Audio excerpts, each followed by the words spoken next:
While I was undergoing chemotherapy, I stumbled upon an online post, an announcement photo of my fiancée, and the bone marrow donor, on her wrist. My initials A were pressed against his palm. For 3 years, she delayed the surgery, citing pre-surgery anxiety. Yet she traveled the world with him. I posted my diagnosis report and engagement photo, and the operating room surveillance footage showed a pill bottle rolling out of the donor's pocket, its batch number identical to my stolen painkillers. Early morning, Dr. Miller opened my hospital room door. As usual, I cooperated with his rounds, answering the same old questions. Before he left, I suddenly asked, "Drive, Miller, am I dying?" Last night, I had a dream where I experienced various ways of dying: drowning, being hit by a car, choking on food. Is this some kind of premonition? Drive. Miller was over 50, a very kind man. After 3 years of knowing me, he treated me like his own nephew. Hearing me say this, his eyes instantly welled up, but years of professional integrity kept him composed. He objectively analyzed, "Ethan, dreams have no scientific basis. It only means you've been under a lot of stress lately." I said nothing. Drive. Miller gently stroked my back, as if comforting a child. "Are you upset because Ms. Ashley took Jason out of the country to relax?"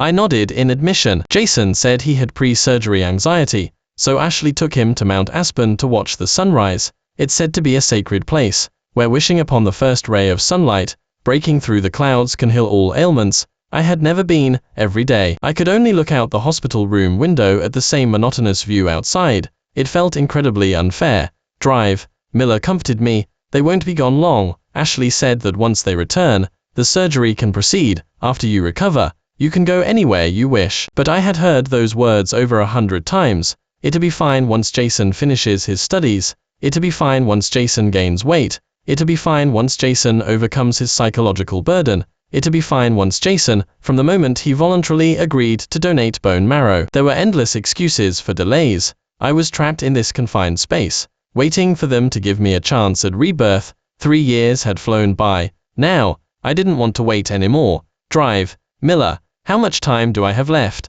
He didn't know how to speak. Just tell me, I want to know. He clenched his jaw, slightly trembling. About 3 months. There was no fear or dread. I even felt a sense of relief. At least 3 months. After Drive. Miller left, I called Ashley. The phone rang 6 times, answered a second before auto disconnect. "Why are you calling? Is something wrong?" Coldness mixed with impatience, as if I were a nuisance call. I was momentarily dazed, and then the voice on the other end changed. "Ethan, you know we're going to see the sunrise tomorrow. Are you calling to remind me to be careful?" "Don't worry, Ashley is taking great care of me. She even put sunscreen on me before we went out. There are so many new and interesting things here. You've been stuck in the hospital. You must have never seen them." Ha ha ha ha ha. Jason's laughter was full of vigor, not at all like someone with anxiety. I couldn't be bothered with the truth or falsity of it. Put Ashley on the phone. Silence suddenly fell. 3 seconds later, broken sobs broke out. "I am sorry, Ethan. Please don't be angry." I'll give the phone to Ashley. "Not this again." I silently pulled the phone away. Sure enough, I immediately heard Ashley furiously interrogate, "Ethan, are you forcing Jason to come back for the surgery?" Even from half a meter away, it made my ears hurt. "No, I am not. I just wanted to tell you that Drive. Miller said I only have 3 months left to live." Ashley's anger caught in her throat. Her voice tightened. "How is that possible? So I want you to bring Jason back now for the surgery. Are you going to agree?" Hearing this, she inexplicably breathed a sigh of relief, her tone contemptuous. "Ethan, you're willing to curse yourself just to trick us into coming back? You really are unscrupulous. I am just asking if he'll agree." "This was my last time asking," Ashley huffed. "Jason wants to play in Lake Tahoe for a couple more days. Let's wait a bit longer. I am done waiting for your excuses." I hung up the phone, blocked all their contacts, took 2 deep breaths, and pressed the nurse call button by my bed. "Drive. Miller, I want to be discharged from the hospital." Ashley still had something to say. When she called again, she found the number blocked. Her face instantly darkened. Ethan not only lied and tricked her, he hung up on her and blocked her, showing no concern at all. She had given so much, and accompanying Jason to relax was meant to help him cooperate with the surgery sooner. How could he treat her like this? Just then, Jason wrapped his arms around her waist, sweetly pressing his back against hers, asking, "What's wrong with Ethan?" Such an action might seem intimate to others, but she only saw him as a younger brother. So, she never refused his closeness. In fact, feeling frustrated, she leaned against him. "It's nothing, just a little tantrum." Jason pouted unhappily and complained, "Is so good to him, and he's still ungrateful." In that moment, Ashley understood. Yes, she had spoiled Ethan too much, which made him so domineering. She needed to give him some space for a while. She lowered her head and asked, "Jason, besides Lake Tahoe, where else do you want to go?" A triumphant gleam flashed in Jason's eyes. "I also want to sunbathe in the Hawaiian Islands. But will that be too much of a waste of time? Ethan might get upset again." Ashley waved her hand dismissively. "Don't worry about him, as long as he's happy." In the hospital room, Drive, Miller strongly objected, wanting me to stay. "Ethan, the surgery has a high success rate. We've been preparing for so many years. Everything is in place. We just need the final step." But I only said one sentence, and he gave up. I said, "Ashley has changed. She won't arrange the surgery for me anymore. She was no longer the woman who would go through hell and high water to save me. She had someone else by her side, and that person was not of good character." Drive, Miller's wrinkles trembled with anger, but he was helpless. Finally, he personally escorted me out. At the hospital entrance, I wore a mask, but I still greedily took deep breaths. The air outside wasn't as clean as in the sterilized hospital room, but it made me happy. Drive, Miller looked at my face, his eyes filled with a senior's heartbreak for a junior. "You're an excellent young man, but hearts are prone to change." I smiled calmly, indicating that none of that mattered anymore. "Be happy for me. I am going to start enjoying my last days." I went home, pushing open the door. I was stunned. Ever since being diagnosed with acute leukemia, my immune system had been weak. The slightest disturbance could make me seriously ill. Ashley had been terrified and had me admitted to a private hospital suite. I hadn't returned here since. I didn't expect to step foot in it again, and find it exactly as I remembered. This was the house we bought when we earned our first fortune, only about 1,600 square feet, not very big, but I loved it. I once said I wanted to live here forever. Ashley used to tease me, wrapping her arms around me. "Oh no, my son and daughter would feel cramped. We'd have to get a bigger one." I shook my head, refusing. "Then let them live in a big house." "Well, stay here forever." All right, whatever you say." Through the cracks of time, fragments of memories flashed continuously in my mind. The two of us huddled on the couch handling work, occasionally looking up to share a kiss. During leisure, our bodies pressed against each other watching a movie, and when the mood struck, we made love. The day I was diagnosed, her face was ashen, as if the sky had fallen. She didn't eat or drink for 3 days and nights, crying whenever she saw me. The day I was admitted to the hospital, she scurried around, wanting to move the entire house in, afraid I wouldn't get used to it. When I felt nauseous from chemotherapy, holding the toilet and almost vomiting bile, she would lovingly wipe me clean. The day the bone marrow match was successful, she threw herself into my arms, more excited than closing a multi-million-dollar deal. "Ethan, we can live to be 100 together again." The goodness of the past made the present situation even more painful. I took a deep breath and walked into the inner room. After packing my travel essentials, I was about to leave when I heard the door open. My heart instantly leaped. Was Ashley back? I looked over, but saw another familiar face. Martha, the housekeeper. She rushed over in a few quick steps, excitedly scrutinizing me, checking me up and down. "Ethan is back. Is your illness cured?" I shook my head. The light in her eyes instantly turned to worry. Seeing the suitcase by my feet, she instantly understood. Her thick eyebrows shot up high, and she said with great dissatisfaction, "Did Ashley not bring you something you needed, so you had to come back for it yourself?" I see she's been led astray by that scheming manipulator. She's getting more and more irrational. I hadn't realized Martha had such strong opinions about Jason, but an explanation quickly followed. "The first year after you left, that brat put on a good act, but in the second year, he revealed his true colors. He tried every trick to move the household furnishings around, bringing his own things in and throwing yours into the storage room. While you were fighting your illness in the hospital, he was causing trouble here. I, an old woman, couldn't stand it. He brought one thing in. I threw one thing out. For every inch he tried to take, I reclaimed it. When I made him cry, he would run to Ashley. When Ashley came to mediate, I chewed her out too. If she has the guts, she can fire me. Otherwise, I won't let there be any trace of his foul presence in this house. Such a good young man. Why is he so scheming and underhanded? Only Ashley would be so bewitched. Later, Ashley took him to live somewhere else, and I just occasionally came over to clean this place. I finally understood.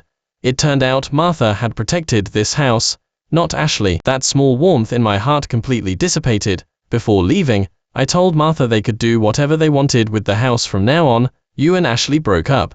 Yes, we did. Martha only regretted it for a moment, then turned and said, "Good.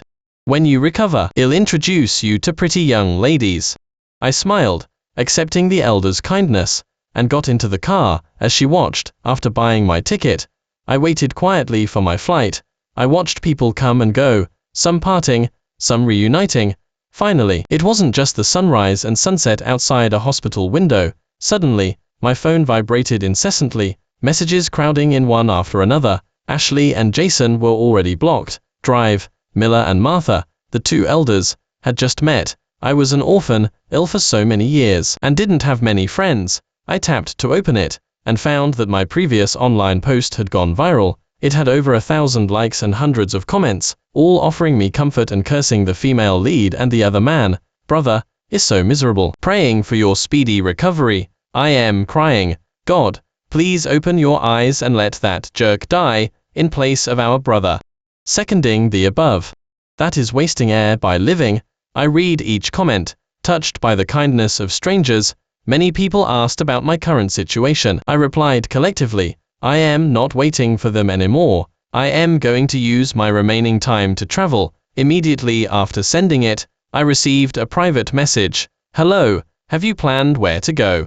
The sender's profile picture was a kitten with a camera around its neck, head tilted, grinning with its paws showing. Feeling no malice, I replied, "First, Starfish Island, the place where the first ray of sunlight touches China, to watch the sunrise. Yes, would you mind having a travel buddy?"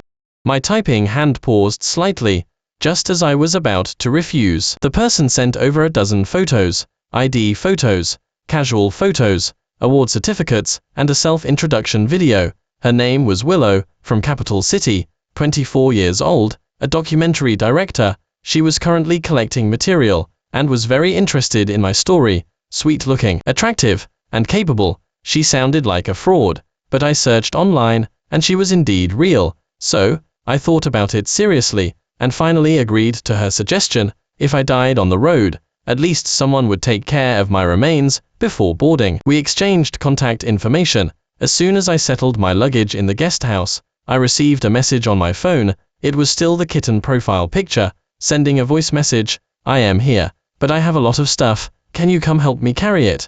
It took me a moment to process. Confirming that she was indeed bossing around a terminally ill patient, I inexplicably smiled, then grabbed my phone and went out. The guest house was in a small alley. Taxis couldn't enter, so they had to stop at the alley entrance. I walked along and saw a very beautiful person, nearly 5 feet 7 inches tall, wearing well-fitting jeans paired with a patterned shirt. Her sleeves were rolled up, revealing subtly toned arm muscles. It was the vibrant vitality I deeply envied. Pots, pans, and 2 suitcases were laid out on the ground. Even more eye-catching were her face and the camera hanging around her neck. The girl recognized me and grinned, waving, "I am Willow."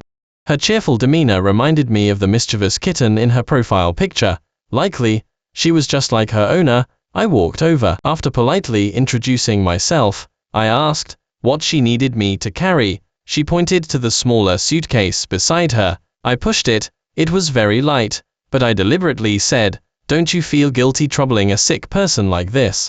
Willow shook her head decisively. "Someone as free-spirited as you, spending your last days traveling, probably wouldn't like special treatment. From the moment we started chatting, I treated you as a regular person." I was pleasantly surprised. She had hit the nail on the head. Our first impressions of each other were good, so our subsequent time together went very smoothly. On the way back, Willow incessantly recounted her recent trip to the remote wilderness. Her subject was a 70-year-old outdoor survival enthusiast. She'd been following him recklessly every day and got a deep tan. She suddenly looked down and said, "Meeting you is my luck. The accommodation is so good, it makes me want to cry." I was amused. Then make sure you photograph me well. This is my life's video, you got it.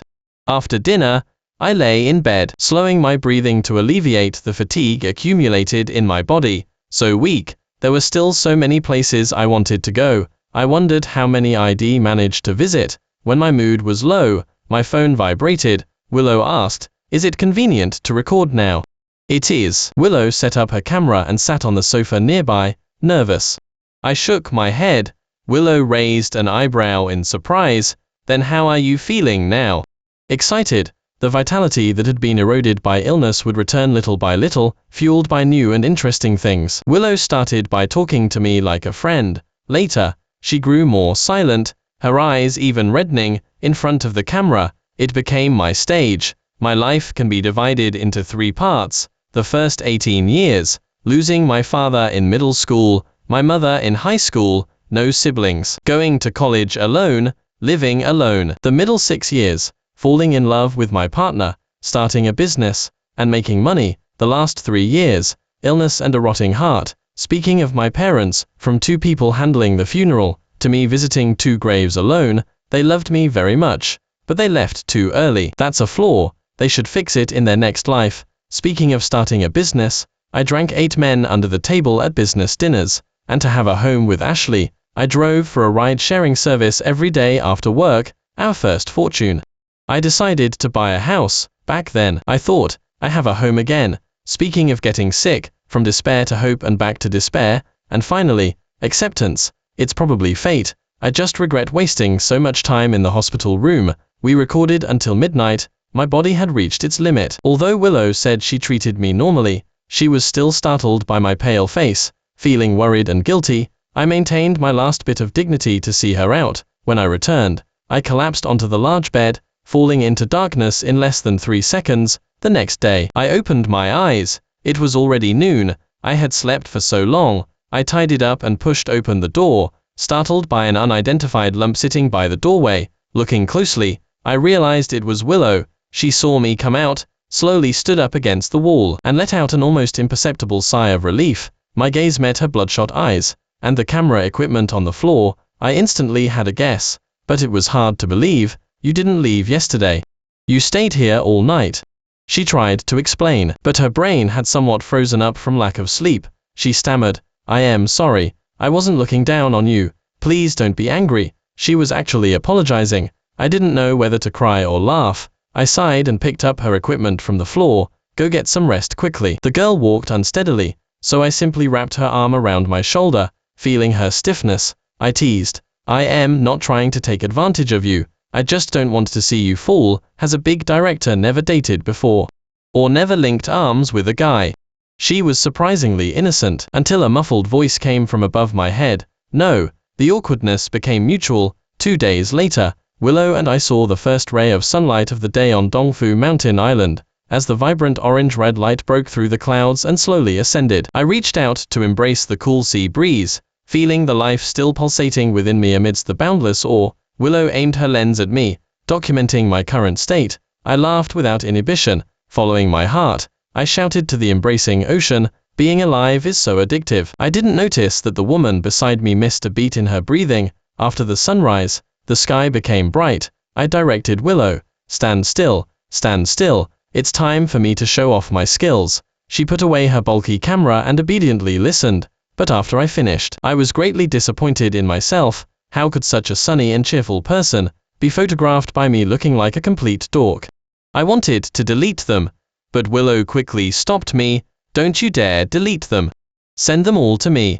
This person was really strange, actively keeping her own bad photos. Perhaps it was an artist's quirk. After our trip to Starfish Island, I rushed to other places without delay. Willow conscientiously followed me. She filmed her documentary of me, and I took awkward photos of her. Those days were quite happy. But as the old saying goes, happy days are always short-lived. One evening, half a month later, Willow invited me to watch the latest finished product sent by her team. I accidentally fell asleep halfway through. When I woke up, Willow was looking at me, hesitant to speak. I cursed myself for being rude, and quickly apologized. "I am sorry. I've been a bit tired lately." But she said with red eyes, "I am the one who should apologize. I had a bad feeling." Then I heard her confess, when you were asleep, I answered your phone, Ashley called, I frowned. What did she want? For you to go back. She also asked where you are now and what you're doing. What did you tell her? Willow's gaze suddenly darted away, her cheeks flushed. I said you were sleeping, and then I hung up. I fell silent. The room was quiet for a long time. The person who received no comfort became even more unsure of the other's thoughts. She bravely leaned closer and asked, did I say something wrong? No, you were just telling the truth. It was just that Ashley might misunderstand. But it didn't matter. I no longer cared what she thought. Leaving Willow's room, I figured Ashley and Jason must have returned to the country. Finding me not at the hospital, they must have been momentarily confused and called, but I had left a letter for Drive, Miller, after Ashley read it. It would be a miracle if she didn't celebrate with fireworks. In it, I broke up with her, leaving her the house and money. My leaving would make space for them. I even envied Jason. He got everything without any effort. Lying in bed, I started to feel sleepy again. I knew my body was getting weaker by the day, and even medication wasn't very effective. Perhaps one day I'd fall asleep and never wake up again. Thinking intermittently, my phone on the bedside table suddenly started to vibrate. If I didn't answer once, it would call again. It was so noisy my head hurt, so I had to answer. Then I heard Ashley's furious question, Ethan, where are you? I picked up the phone, a little surprised. Did you see the letter? I did. Do you want to thank me in person? There's no need. Ashley's breathing grew heavy with anger. Those are all things written because some wild woman tricked you. I won't agree to a single word. Come back immediately and continue with your treatment. I refused. After 10 seconds of confrontation, Ashley suddenly lowered her head and apologized. I am sorry. I was wrong to misunderstand that you were lying before. I said nothing. She gradually began to plead. There's less than 3 months left. Don't gamble with your life out of spite, okay? No.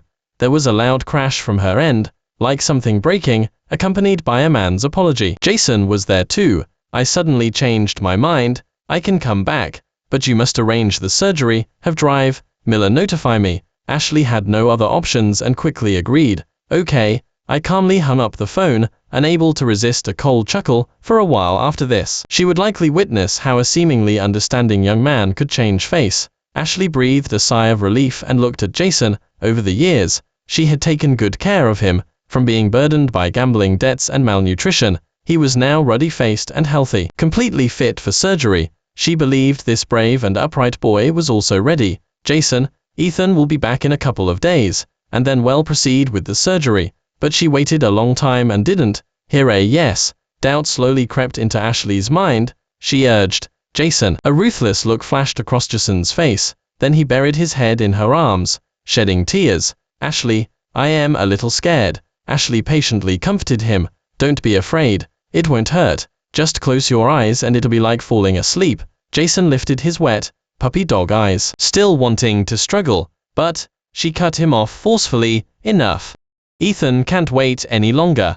Ashley sensed something and pushed him away. You're not unwilling, are you? Jason completely panicked. Ashley, isn't it enough to just have me with you? What? Ashley couldn't believe what she heard. She had only ever thought of Jason as a younger brother, but an even greater shock was yet to come. Jason tore off his disguise, revealing a twisted side of himself. Ashley, you clearly like me too. You hugged me on Mount Aspen, kissed me in Lake Tahoe, and we were intimate in the Hawaiian Islands. We were so happy together. Why do you still care about a dying man?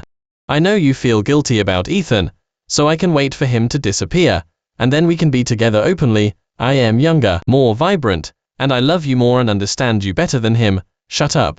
Ashley couldn't control her rage, clenching her hands tightly to keep from striking him. How dare he curse Ethan? How dare he? Jason, Ethan is the only one I love. He is my life. Jason found it absurd. Are women nowadays all so promiscuous? Sleeping with one, loving another. Ashley was utterly humiliated. She wanted to say it was an accident, but the words wouldn't come out. Jason simply made it clearer. Anyway, I won't agree to the surgery. I'll drag it out until Ethan dies. After all, he doesn't have many days left, does he? Ashley completely lost control and slapped him. Who do you think you are? How dare you curse my Ethan? The man was provoked and ran out without a word. The woman, afraid he would run off, chased after him. The two of them chased each other through the hospital, completely abandoning any last shred of dignity. We had been in Utah for 4 days. We had planned to go to Bonneville Salt Flats to see the stars, but we hadn't left yet, because on the first day we arrived, I caught a cold. I felt weak all over, and my head ached. I refused to go to the hospital, determined to tough it out at the hotel. Willow tried to persuade me for a bit, then stopped, but she couldn't get rid of me either. She didn't record, she just sat on the floor by the bed, watching me intently. It was a little amusing. Willow, you're a lot like a cat, you know that. Then do you like cats? I mean, I have a calico beauty staying with my sis. Do you want to see her? Willow's eyes sparkled. I wasn't sure if she was waiting for me to answer the first question or the second. I endured my headache and said, sure. On the 5th day, my body finally felt better. We rushed to Bonneville Salt Flats. Before we left, Willow bundled me up like a ball. I felt helpless. Are you planning to roll me to our destination? Her face was as red as an apple, but she insisted on zipping me up. I can carry you too. We women, who carry cameras, have plenty of strength. Not only that, she meticulously checked me before and after getting in and out of the car. The person who said she would treat me like anyone else seemed to have disappeared. I don't remember when it started, but every time I turned my head, I met the girl's worried gaze and those hidden emotions. I wasn't dumb, but I couldn't be selfish either. So, when a shooting star streaked across the sky, I suddenly said, Willow, this is the last stop. The person who normally wouldn't have a trembling hand even while running lost her composure, almost dropping the camera. She opened her mouth, but didn't know what to say. Finally, her eyes turned red with urgency, as if the sky had fallen. My resolve, which I had hardened, wavered. Don't overthink it. Ashley called me back for the surgery. Willow's emotions went from a dramatic low to a high of surprise and joy. Really? Then I'll go back with you. I shook my head, refusing. Ashley already misunderstands us.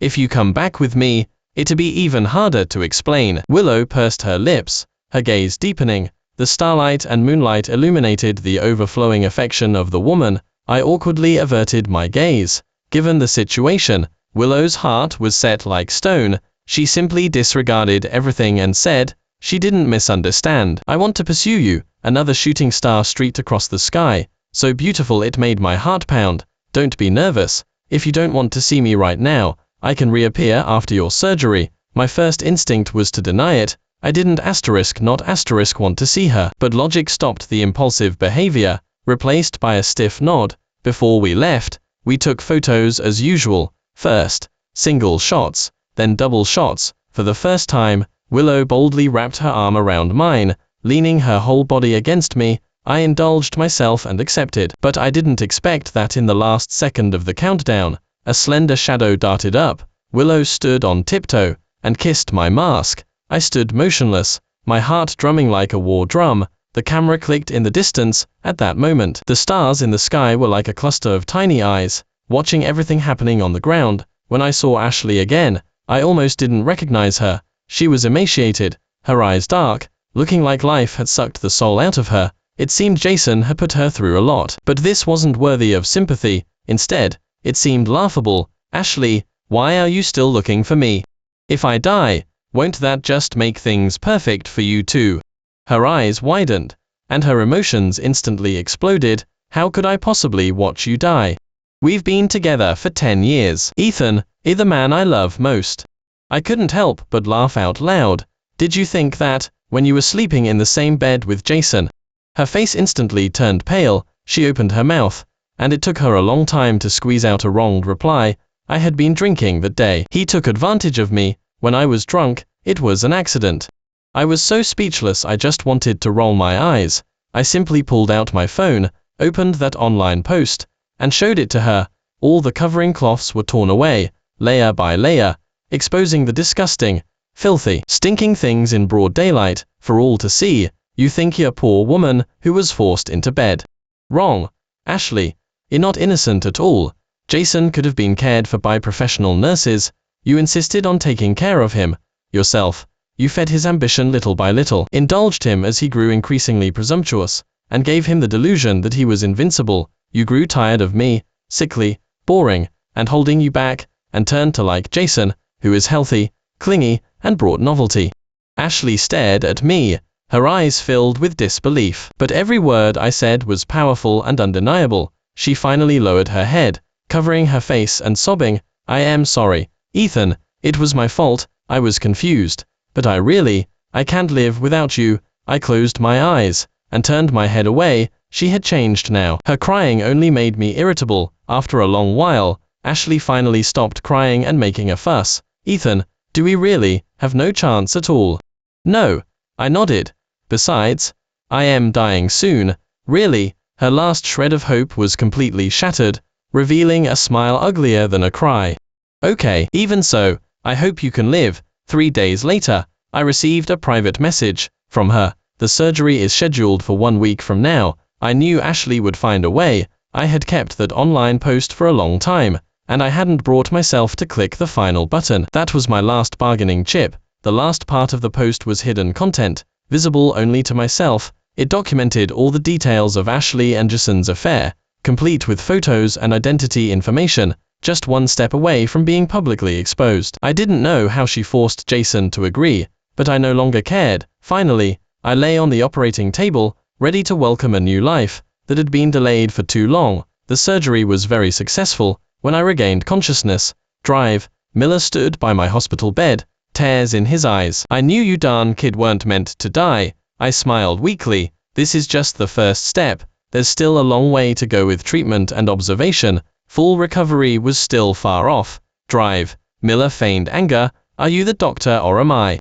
Do you know more than me?" I say, "Blessed with great fortune, and will live to be 100. All right, I'll listen to the doctor." After the surgery, I needed care. I initially thought of hiring a nurse, but Martha happened to call me to check in. Hearing I needed help, she immediately agreed to come over. My recovery days were peaceful and steady, and my healing speed even surprised Miller. "Did you drink some kind of miracle tonic?" It's all Martha's good cooking. Another benefit of having familiar people around was their excellent ability to block others. Every time Ashley came, she got the cold shoulder. If she ever really annoyed Martha, she'd get an earful of sarcastic remarks. Slowly, the entire floor knew that the poor young man, in hospital room 603, was being harassed by the woman who cheated on him. Ashley's reputation was ruined. She received glares even walking through the hospital. Eventually, she couldn't stand the gossip and public scorn anymore. Even when Martha wasn't there, she didn't dare to come. But somehow, through a tiny oversight, someone with an agenda found an opening. Jason, while Martha was out buying fruit, burst into my hospital room, wearing a smug, triumphant expression. "Ethan, I've got some good news for you." Without giving me a chance to refuse, he directly held out a marriage certificate. Flipping open the inner pages, there was a red background photo of him and Ashley in white clothes. "Ashley and I got married." He stared intently at my face, searching for any sign of a crack in my composure, but my heart remained unruffled. "Is this why you agreed to the surgery?" Jason's smile froze on his face. "Looks like I guessed right. Congratulations.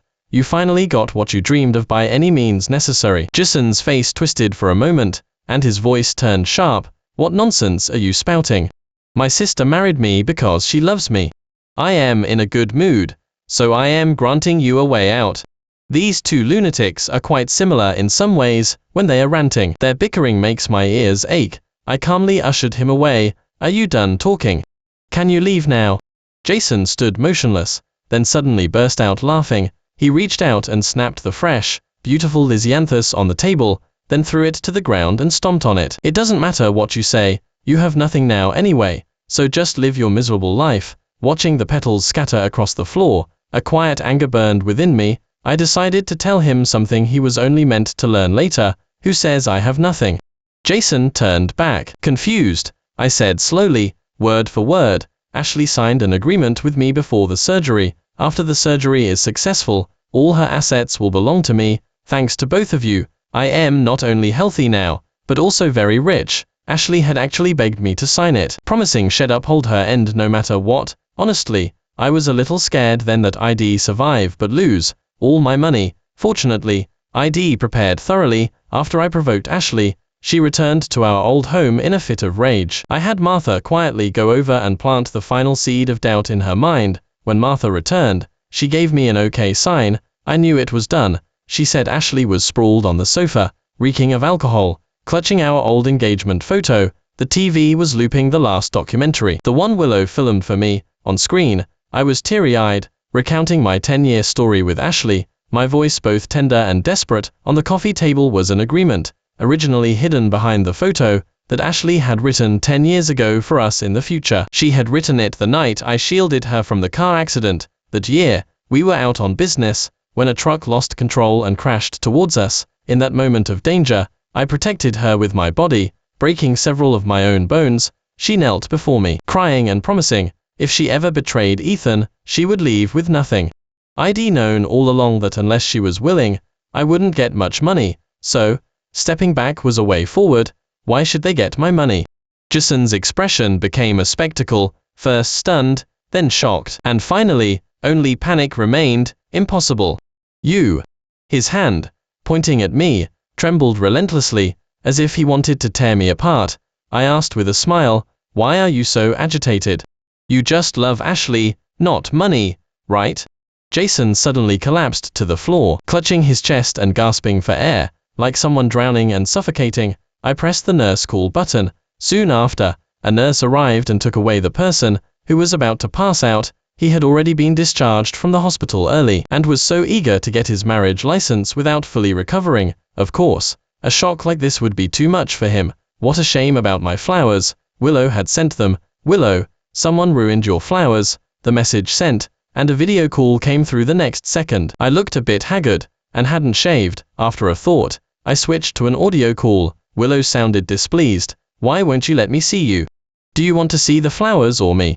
Caught out, she just gave up trying to hide it. I want to see you. There'll be plenty of opportunities later, but not now. A week after the surgery, we reconnected, but I wouldn't let her come visit. Although my chances were looking better, even the slightest risk made me uneasy. So, until things were more stable, it was better not to meet. Willow couldn't argue with me and seemed a little miffed, but every day she'd send various new things via local delivery service. Martha noticed something was off, her eyes twinkling with gossip. Is my knack for finding pretty girls no longer needed?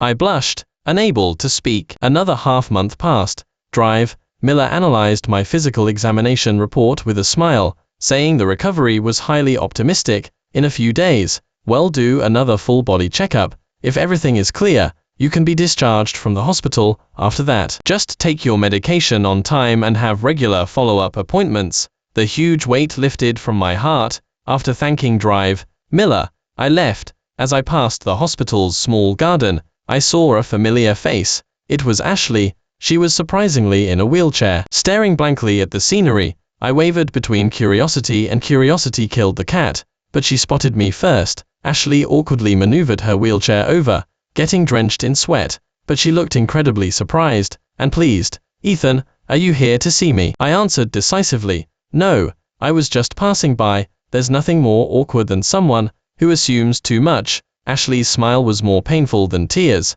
Still, I asked what happened. She recalled the painful event, filled with hatred and anger. That man is a ruthless, poisonous snake. When he found out I'd transferred all my assets to you, he pushed me down the stairs. My right leg is ruined. Ashley looked at me pitifully, hoping for comfort, but for this kind of dog-eat-dog fight, all I could say was, great entertainment, love to see it. I gave a couple of perfunctory replies. Well, then get some sun and extra calcium. Ashley must have also damaged her brain, because she actually smiled. I'll take good care of myself. Don't worry. As for that jerk, IVE already filed for divorce and charged him with assault. Another grand drama unfolding. I was getting weary, and prepared to end the conversation. Well, good luck then. I'll be a divorcee now, so we really need to learn to settle down and be proper. Ashley's face went pale. You despise me. I gave a cold laugh. Absolutely. With that, I strode away. We owed each other nothing, and there was no need to ever meet again. Walking through the small garden and past the hospital entrance, I suddenly caught sight of a very conspicuous person in the crowd. They were holding a bouquet of flowers, head down as if texting someone. Then my phone vibrated in my pocket. Willow, the local delivery service said today's flowers have arrived. You can have Martha pick them up now. I paused for a moment, then it hit me. There was no local delivery service runner. She had been delivering the flowers herself every day. Martha had even complimented my taste, so she must have seen Willow before. I looked down and chuckled, "Want to meet?" "Not far away." The young woman immediately broke into a goofy grin, then quickly looked annoyed again. "Now? It'll probably take me a few hours to get there, see?" Still acting. But I couldn't wait. "Right now. Look up." Willow obediently looked up, almost dropping the flowers. She weaved through the crowd and ran to me, looking at me as if I were the most precious thing. If she were a kitten, her tail would be wagging so fast it was a blur. I teased, "No more acting." The girl's ears turned bright red, but her words were bolder than anyone's. "I just wanted to see you so much, to hug you, too." "Want to do? What else?" "Can't say it here." "Fine, we can talk about it later."